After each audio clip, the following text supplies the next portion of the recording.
Salam kerahiman. Nggak kerasa ya, kita ketemu lagi. Hari ini mau bahas atau bicara tentang episode yang keempat, yaitu tentang masa remaja Helena. Saya mau ajak Bapak Ibu membayangkan keadaan pada waktu Helena remaja. Itu diceritakan di tahun 1900-an kan ya, di mana Perang Dunia Pertama mulai. Ya, itu sekitar 1914, 1918. Perang Dunia Pertama dimulai.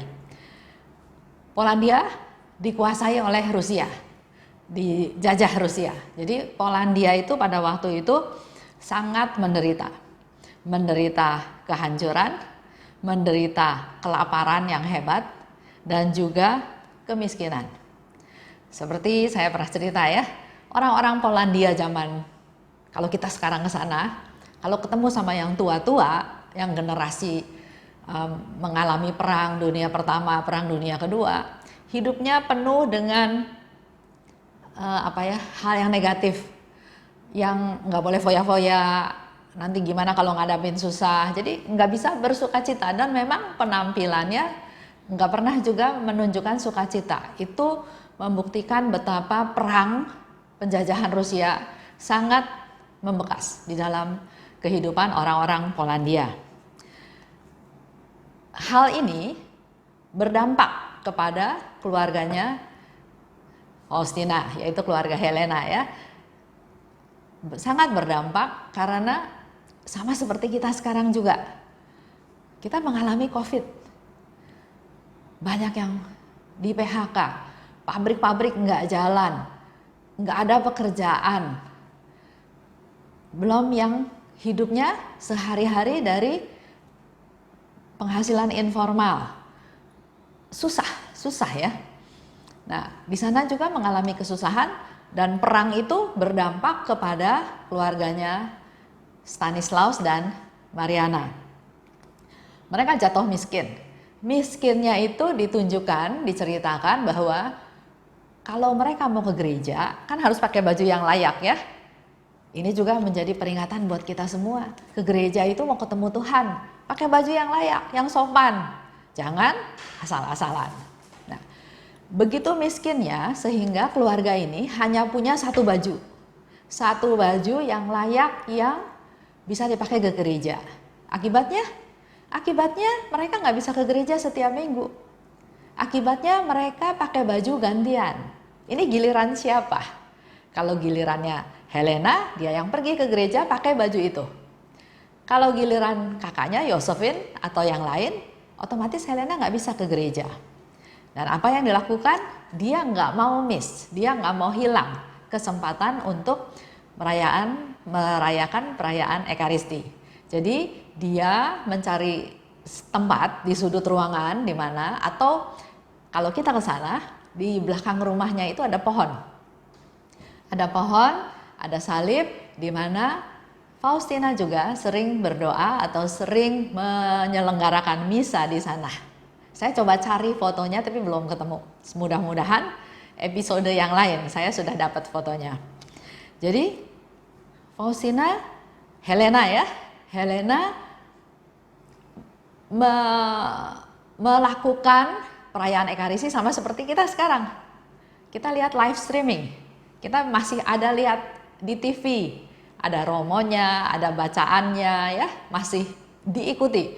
Kalau Faustina enggak, dia membayangkan seolah-olah jam itu dia ada di perayaan Ekaristi, dan dia melakukan tahap demi tahap yang biasa dilakukan dalam perayaan Ekaristi. Nah, biasanya mamanya panggil dia, mungkin mau suruh dia sesuatu, mau tugasin dia sesuatu. Tapi Helena kecil ini dia tidak menanggapi dalam tanda kutip, dia melanjutkan perayaan Ekaristi tersebut sampai selesai. Nah, kalau sudah selesai, dia datang ke ibunya, minta maaf. Dia bilang, "Ibu, jangan marah. Karena saya harus melaksanakan tugas saya di hadapan Tuhan." Jadi dia mengutamakan Tuhan. Begitu pula dengan kita, coba refleksi. Begitu banyak misa harian, perayaan Ekaristi ya, Sekarang disambung lagi dengan doa Rosario Merah Putih. Yang lalu bulan Mei ada doa Rosario bersama Bapak Uskup. Ada live streaming misa pagi setiap hari. Nah, coba refleksi ke kita. Kita yang dikasih fasilitas, pakai nggak fasilitas itu? Ya. Helena, saya harus tetap ikut perayaan Ekaristi walaupun saya tidak bisa ke gereja. Lanjut ceritanya. Nah, Helena kecil ini mulai sekolah itu pada waktu dia umur 12 tahun. Sebab apa? Sebab selama dikuasai oleh Rusia, Polandia itu nggak ada sekolah. Ya. Nah, waktu dia umur 12 tahun, dia masuk ke kelas 2, langsung masuk kelas 2 karena dia sudah bisa baca tulis. Dia sekolah hanya 3 semester. Jadi pada waktu tahun depannya, waktu dia kelas 3, 1,5 semester ya, 1 semester, setelah itu dia udah nggak bisa sekolah lagi. Karena keputusan dari pemerintah, tempatnya harus diberikan kepada anak-anak yang lain, yang kecil. Jadi dia harus mundur dari sekolah tersebut. Nanti kita bisa lihat tulisannya ya, tulisan anak 3 SD, tapi tulisannya luar biasa bagus. Selanjutnya, karena udah nggak sekolah, jadi akhirnya dia kerja di rumah. Ya. Helena kerja di rumah, tapi pikirannya, hatinya nggak ada di rumah. Dipenuhi oleh hal-hal yang lain. Dan dia ingin melayani Tuhan secara total. Jadi walaupun dia kerja di rumah, frekuensi doa dia makin meningkat, makin lama. Di dalam pekerjaan sehari-hari di rumah pun dia selalu dalam doa. Dan kalau malam dia berdoa sangat panjang, ya berdoa. Karena dia punya panggilan, dia punya keinginan untuk melayani Tuhan secara total. Nah, dia sering melihat cahaya terang yang aneh katanya ya. Jadi karena dia lihat cahaya terang yang aneh, dia nggak ngerti itu apa, maka dia bilang sama ibunya, dia cerita sama Mariana, dia cerita sama mamahnya. Tapi orang tuanya nggak anggapnya Helena ini berimajinasi, sehingga mamahnya bilang, udah jangan suka omong kosong lagi hal tersebut. Karena nggak ada tanggapan dari orang tuanya, nggak ada support, nggak ada dukungan, jadi dia nggak mau cerita lagi. Walaupun sinar terang yang aneh itu dia sering lihat, ya. Dia nggak cerita sama mamahnya, dia juga nggak terlalu menanggapi, tapi kejadian itu tetap mempengaruhi seluruh keberadaannya, mempengaruhi pikirannya tentang hal tersebut. Nah, waktu Helena umur 14, ya, dia bilang sama mamahnya, kita ini miskin, keluarga miskin. Saya lihat ayah, ibu kerja banting tulang dari pagi, siang, sampai malam, besok kerja lagi, seperti itu. Tapi kita tetap miskin. Ya, bahkan kalau mau dilihat, baju saya ini paling jelek dibandingkan dengan teman-temannya, dengan tetangganya. Jadi Helena bilang, saya mau kerja. Karena kakaknya sudah kerja ya. Kakaknya yang pertama, Josephine sudah kerja. Kakaknya yang kedua, Genevieve juga sudah kerja sebagai asisten rumah tangga di kota. Jadi Helena juga minta izin ke mamahnya. Saya juga mau kerja. Saya mau cari uang.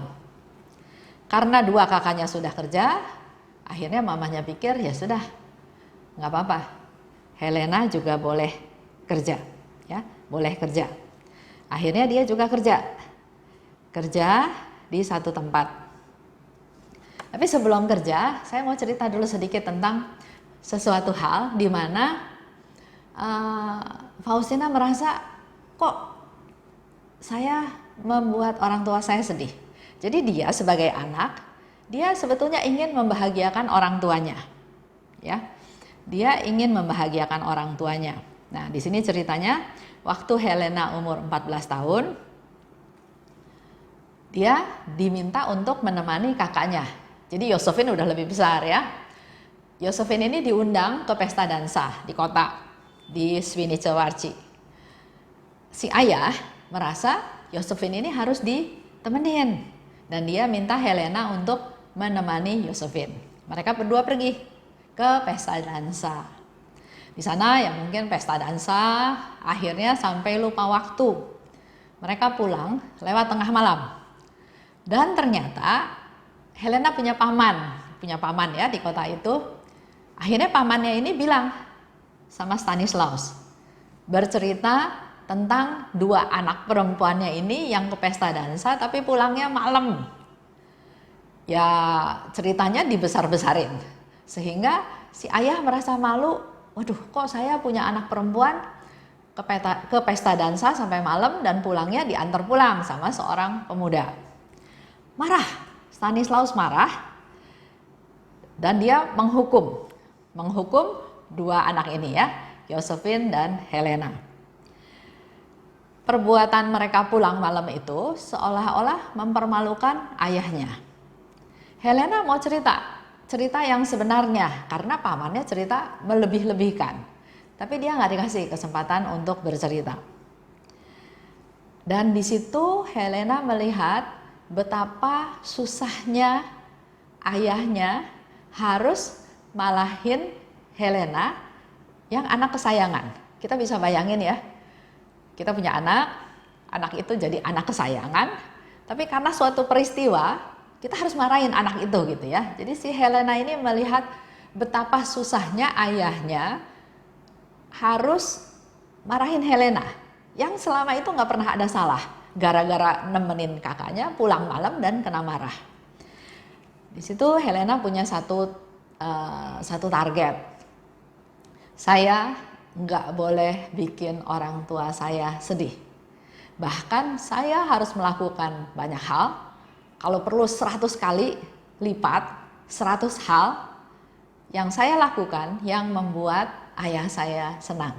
Yang membuat ayah saya dihormati. Bukan digosipin sama si paman.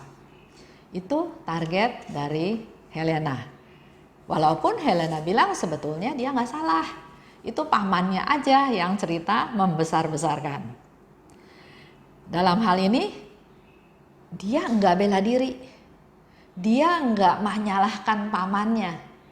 Dari cerita ini, dia cuma punya satu tekad, saya nggak mau bikin papa saya lagi sedih. Saya nggak mau bikin papa saya malu.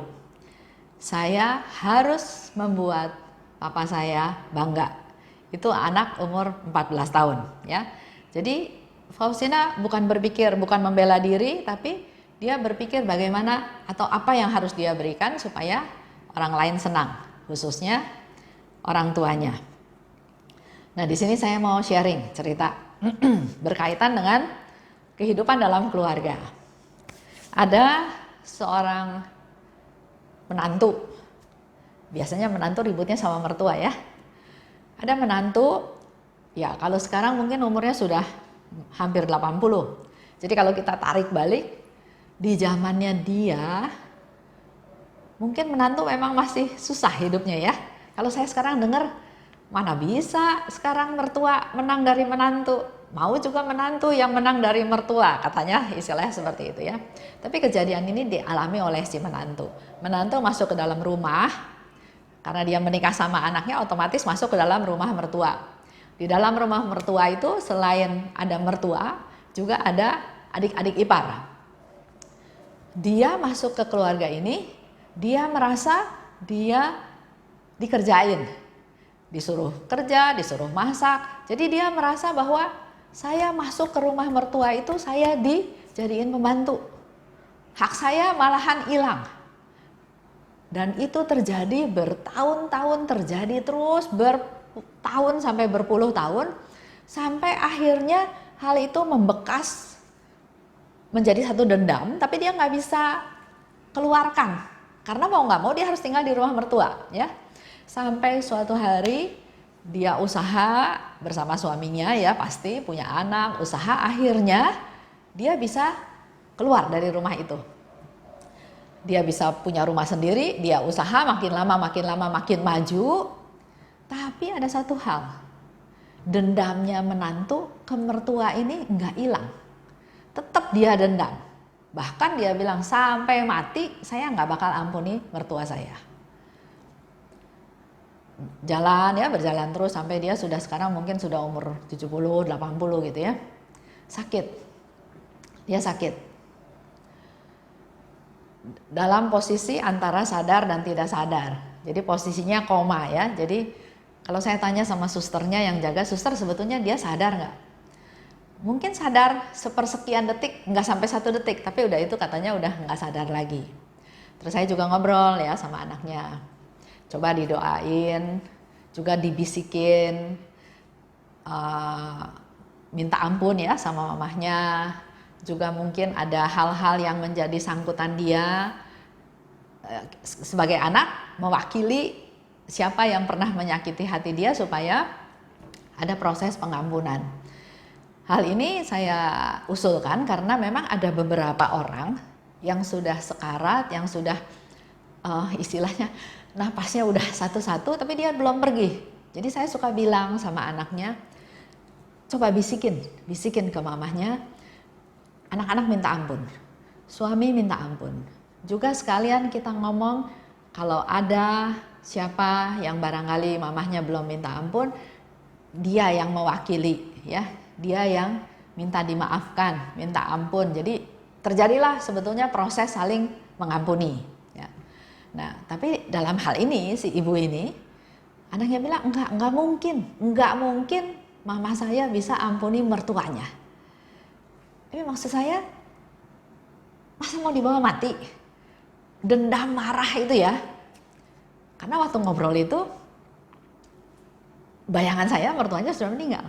Ternyata mertuanya belum meninggal. Nah saya bilang ya sudah kalau gitu mertuanya diundang aja datang, nggak usah ngomong saling memaafkan tapi minimal bisa ketemu ya. Nggak mau juga ternyata. Jadi si mertua juga punya kacamata tertentu di mana si menantunya barangkali di matanya mertua juga mungkin nggak baik atau bagaimana ya. Jadi itu saya cuma mau cerita kayak musuh bebuyutan gitu ya, yang nggak bisa saling mengampuni. Nah, kalau saya lihat ceritanya Helena, dia nggak bersalah. Pamannya yang ngegede-gedein masalah sehingga dia seolah-olah bersalah.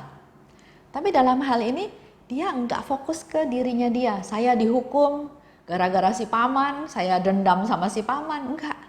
Dia melihat yang positif. Dia melihat, aduh, gara-gara saya, papa saya sedih. Jadi sekarang apa yang saya harus lakukan supaya papa saya senang. Ya. Nah, itu satu cerita. Satu lagi cerita sharing. Ini cerita juga sama, menantu dan mertua. Mungkin kalau cerita menantu dan mertua nggak habis-habis ya, banyak ya. Nanti suatu hari saya juga akan cerita tentang relasi saya dan mertua saya. Tapi mertua saya baik, tenang. Jadi nggak ada cerita yang kayak gini. Nah, ada satu lagi. Dia juga sama, karena menikah dengan anak bungsu, maka si menantu ini masuk ke rumah mertua. Nggak ada kakak ipar, nggak ada adik ipar. Jadi cuma ada mertua, suami istri dan pasangan muda ini. Karena komunikasi yang mungkin dari sisi bahasa ya, kalau zaman dulu kan dari sisi bahasa barangkali. Jadi komunikasi antara si mertua dan menantu itu nggak terlalu jalan, lancar. Nah yang terjadi, si menantu ini misalnya dia mau ambil minum, otomatis dia buka lemari es. Waktu buka lemari es, si mertuanya ngintip dari kamarnya, lihat ada yang buka lemari es. Mungkin dia lihat menantunya mau ambil apa gitu ya. Karena menantu melihat mertuanya liatin dia, jadi dia nggak jadi ambil lagi, dia tutup lagi lemari esnya. Dah. Suatu saat dia ke dapur. Dia ke dapur mungkin mencari sesuatu ya, apakah mencari gula atau mencari apa gitu. Mertuanya lihat lagi, menantu ini ke dapur mau apa? Kadang mertuanya juga samperin, mau cari apa? Karena relasi, menantunya bilang enggak cari apa-apa, masuk kamar lagi dia. Hal ini juga terjadi berlarut-larut, sampai akhirnya si menantu bilang sama suaminya, pokoknya kita harus pindah rumah. Saya udah nggak betah di sini. Karena apapun yang saya lakukan, saya selalu diawasin sama mertua saya.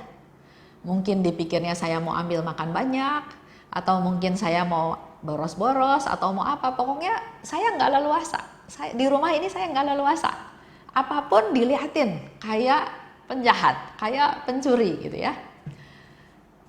Sampai suatu hari, ya dengan usaha, dengan segala macam, akhirnya dia bisa keluar rumah, kontrak ya, bisa tinggal terpisah dengan mertuanya. Nah, tapi di dalam cerita itu jadi terjadi juga relasi yang kurang baik antara si mertua dan menantu. Cuma saya pernah tanya, sebetulnya pernah tanya nggak sama mertuanya kenapa dia liatin kamu? Dia bilang enggak, saya nggak pernah tanya. Nah, mungkin saja ya, bisa saja terjadi. Mungkin saja karena kamu orang baru di rumah itu dan dia mertua ingin melayani menantu, jadi waktu menantunya mencari sesuatu, si mertua coba lihat, cari apa, ketemu enggak? Kalau ketemu ya syukur, kalau enggak ketemu mungkin dia yang bantu cari. Bisa ngerti ya? Jadi orang liatin kita, orang memperhatikan kita, belum tentu negatif, mungkin dia positif. Tapi karena bahasanya yang kurang nyambung, sehingga si mertua ini mungkin nggak berani nanya. Jadi dia hanya berusaha melihat apa sih gitu ya. Tapi karena menantunya nggak cerita, jadi ya sudah, mertuanya juga pikir, oh ya sudah nggak jadi atau sudah dapat barangnya. Bisa nangkep ya. Jadi kesalahpahaman itu sangat mudah terjadi. Nah, kalau kita kembali lagi ke ceritanya Faustina dan juga papahnya, pada saat kita nggak berpikir untuk diri kita, pada saat kita berpikir untuk orang lain, pasti relasinya beda, pasti komunikasinya beda, pasti hasilnya beda. Ya, ini yang saya mau sharing di episode keempat ini. Jadi perbaiki relasi. Relasi itu penting sekali. Jangan dibiarkan, jangan masing-masing berpikir untuk kepentingan sendiri, sehingga yang terjadi adalah bukan kedamaian, tapi yang terjadi adalah salah paham malah jadinya nanti keributan. Coba terbuka untuk tahu jalan pikiran orang lain, atau coba digali. Kita yang harus lebih aktif ya, coba menggali apa penyebab dia melakukan ini dan itu. Sama tadi seperti Helena ya, papahnya marah. Yang Helena lihat, kenapa dia marah? Oh, karena mereka pulang malam. Kenapa kalau pulang malam? Oh, ternyata takut diomongin orang, dianggap nggak bisa didik anak perempuan. Karena sudah tahu alasannya itu, tahu sebabnya itu, maka Helena nggak bela diri, protes, marah, dendam, enggak. Dia berpikir, oke, saya harus melakukan sesuatu buat papa saya supaya dia senang, supaya dia dihormati, supaya dia tidak dipermalukan. Oke, sampai hari ini. Nanti minggu depan kita akan masuk ke tahap di mana Helena bekerja sebagai asisten rumah tangga. Salam kerahiman.